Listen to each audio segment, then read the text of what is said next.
NVIDIA 11月底公布的财报会有好消息吗？辉达取代 Intel 进入到道指，是准备要上涨了吗？嗨，我是小胖，你也可以叫我肖邦。这集前半段我们就先来聊一聊 NVIDIA 即将在11月底公布的第3季财报到底会是好消息还是坏消息。后半段我们来讨论一下 NVIDIA 加入道琼工业指数可能会有什么样的影响。如果你有投资 NVIDIA 股票，那就一定要把这集影片看到最后哦。首先，老实说，我对于 NVIDIA 第3季的财报我是蛮乐观的，有5个原因。第一个原因是需求持续的增加，早在上一季法说会，黄仁勋就已经给过暗示了，他们预计资料中心的业务将会大幅的成长，那这就表示说 data center 的收入会持续增加，至少到明年。换句话说，这一块业务还没有到顶峰，未来营收成长空间还很大。再加上大概1个月前，黄仁勋就有提到说 Blackwell 架构晶片已经全面投产，而且市场对于这个 Blackwell 的需求是非常疯狂的。他不是用其他字眼哦，他是用疯狂这2个字，代表未来的收入增长是可预期的，而且是看得见的。如果需求真的如黄仁勋所说的这么的疯狂，那 NVIDIA 的成长动能应该还是会很强。第二个原因是台积电的强力支援。台积电的 CEO 魏哲嘉最近就有说过，他说这一波 AI 晶片的需求只是刚开始，而且会持续很多年。而且根据台积电最新发布的第3季财报，你就可以看到他们的收入比去年同期成长了36%，达到了255亿美元，还超出了预期哦。这也证实了 AI 晶片的需求是确实存在的。我们都知道台积电是 NVIDIA 的上游嘛，台积电负责生产 NVIDIA 的最新晶片，所以台积电的表现跟 NVIDIA 可以说是直接相关。那随着台积电的表现好，营收高，产能充足，我认为这也预示着 NVIDIA 应该未来会表现得很不错。打个岔，我成立了一个保证零诈骗的私人社群，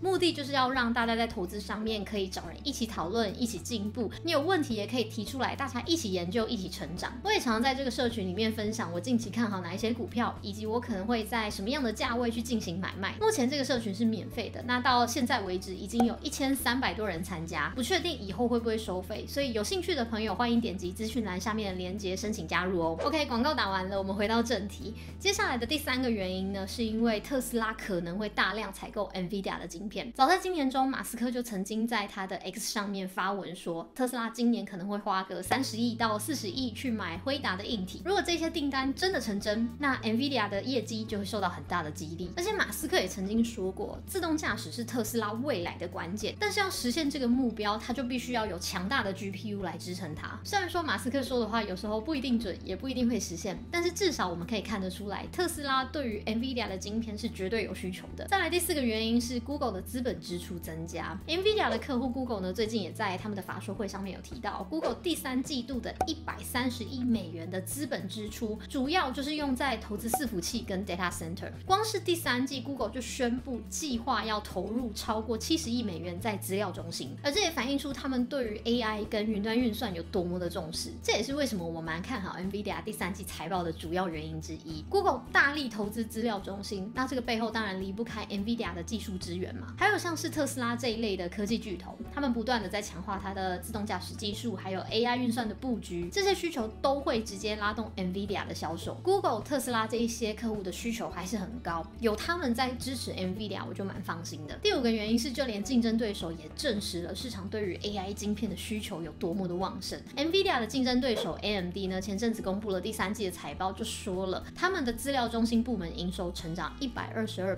达到创纪录的35亿美元。主要呢就是因为 AI 晶片的需求增加， GPU 跟 CPU 的销量增加。这也说明了一件事哦，就连 AMD 都能够在 AI 市场这么有斩获，就代表说 AI 的需求是真真实实的存在的，而且还在成长当中。当市场上对于 AI 晶片的需求变成是主流，那作为这个领域的龙头 NVIDIA， 它的优势就会更明显。毕竟 NVIDIA 在 AI 晶片上面的技术跟市占率都还是远远超过 AMD 的。市场需求提高，那 NVIDIA 的收益程度应该会比 AMD 更高。基于上面这5个原因，我认为 NVIDIA 第3季的财报应该会是不错的。不过呢，就算我对于 NVIDIA 第3季财报是蛮乐观的，但是这也不代表说 NVIDIA 的股价会上涨哦。以现阶段的股市状况来看啊，市场上的投资人对于财报都抱着120分的期待，都会希望他们出财报的时候可以超预期很多。所以最近常发生一种情况，就是即使公司的财报出来有100分，市场还是不满意，股价还是一直跌，或是只比预期差一点点，财报有95分，并不算太差，只比预期差一点点，结果股价变成是大跌。就拿 AMD 来说好了， AMD 2024年第3季的营收是68.19 19亿美元，相较于去年同期的58亿美元是成长了18%，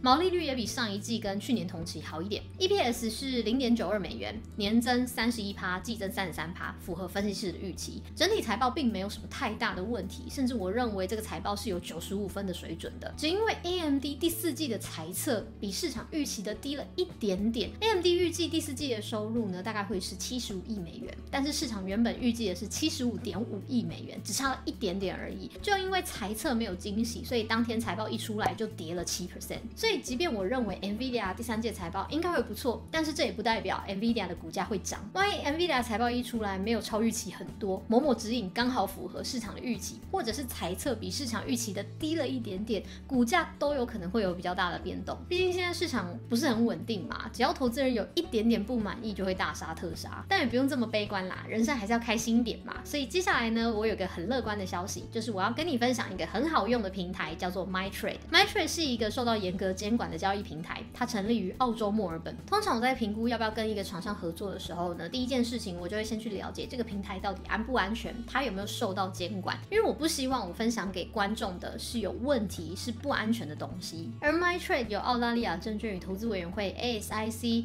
开曼群岛货币管理局 CIMA 和毛里求斯金融服务委员会 FSC 等相关监管机构的许可跟监管。我之所以会觉得 MyTrade 不错，就是因为 MyTrade 上面有上百种的金融标的可以选择，包括比特币、美股、黄金、原油、股指、外汇等等。如果你觉得 NVIDIA 现在股价有一点高，然后又不知道该买哪一只股票，可以试试看用 MyTrade 去投资股票以外的金融商品。毕竟 MyTrade 有很多金融商品可以让你选择嘛。那当然，不同金融商品有不同的投资方式，风险也会不一样。所以记得还是要先研究了解过，并且评估好自己能够接受的风险，再去做投资哦。另外 ，MyTrade 手机 APP 也有 MyTrade GPT， 它会帮你把过去24到36小时的新闻重点整理成一个小短文，从这些小文章里就可以快速吸收美股市场的最新资讯。而且因为它都已经把重点整理出来了嘛，就代表说你根本不用花很多的时间去阅读、去查资料，我觉得还蛮方便的。那除了有资讯汇整的功能以外呢 ，MyTrade 还有很多免费的工具跟指标可以用，包括像是 MACD、RSI、KDJ、CCI、WR 等等的指标。左侧的这个栏位，它会帮你记录最近看过的股票或商品，你可以随时把这些浏览过的标的加入到你的自选清单里面，方便你去做追踪。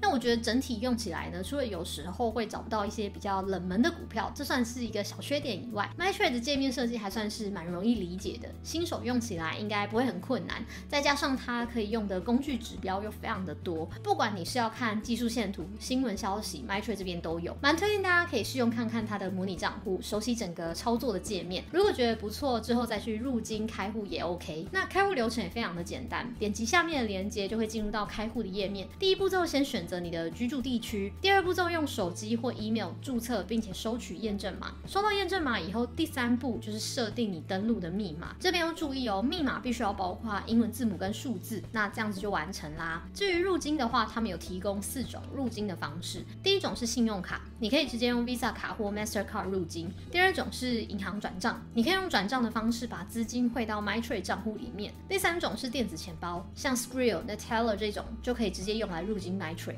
第4种是用 QR Code。目前 MyTrade 的出入金都不需要手续费，而且呢，针对新用户 MyTrade 还有送$100的这个奖励活动。如果在注册30天之内完成以下3件事情，你就可以获得这$100。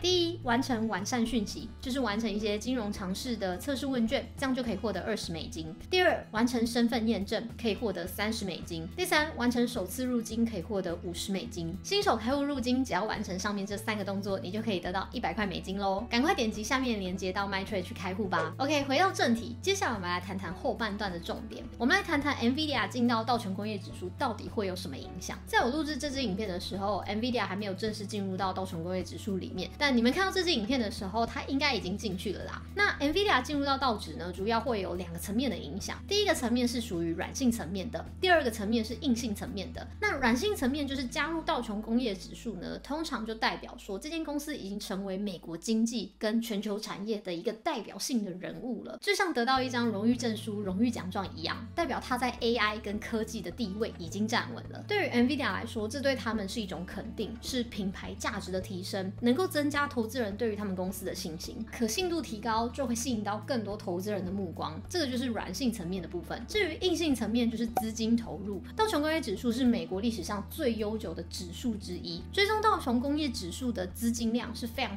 庞大的，有很多指数型的 ETF、指数型基金，他们都有在追踪道琼工业指数。所以在 NVIDIA 加入道指之后呢，这些被动投资的基金可能就要去购买 NVIDIA 的股票，那这样一来就会抬升 NVIDIA 的股价。不过就像我前面讲的，现在市场不太稳定，就算辉达加入到道指里面，它的股价也不一定会涨。老话一句，做好安全措施，写好脚本，控制好你每一单的风险，用最安全的方式去做投资，才是现在最重要的事情。如果你喜欢这支影片，记得要帮我按个赞。如果你不想要错过我未来的内容，也要记得来订阅我，并且开小铃铛哦。我们下集影片见，拜拜。